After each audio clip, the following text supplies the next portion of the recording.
Bonjour, je me trouve au parc Le Bray de Denain où se dresse derrière moi le mémorial de la Résistance. Ce monument, inauguré le 11 octobre 1981 à l'initiative de l'ancien maire de Denain Henri Fiévé, lui-même résistant, est un monument qui rend hommage justement à ces résistants de la Seconde Guerre mondiale.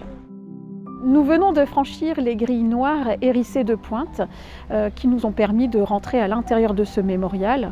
Mémorial qui fut l'œuvre de Jules France, un résistant, Grand Prix de Rome et également directeur de l'école des Beaux-Arts de Valenciennes. Ce monument a été inauguré en présence d'un compagnon de la Libération, Rolf Tanguy, et du fils d'Arthur Brunet.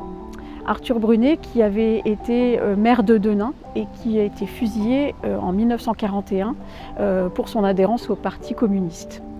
Derrière moi, vous pouvez remarquer un poteau d'exécution et sur le mur du fond des impacts de balles et une ligne brisée qui symbolise la vie de tous ces héros morts pour la France. Même si à Denain, il n'y a pas eu de fusillés ni dans les résistants ni dans les opposants. Vous remarquez également une phrase qui est écrite « Ami, si tu tombes, un ami sort de l'ombre à ta place ». Cette phrase, tirée du chant des partisans, a été écrite par Maurice Druon et Joseph Cassel. Vous remarquez également, juste au pied du poteau, une plaque qui symbolise la place d'appel dans les camps de concentration.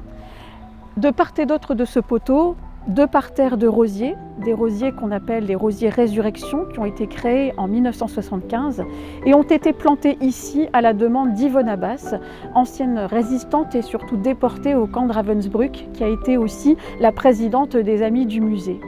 Ces roses représentent ces 93 000 femmes disparues dans ce camp de concentration.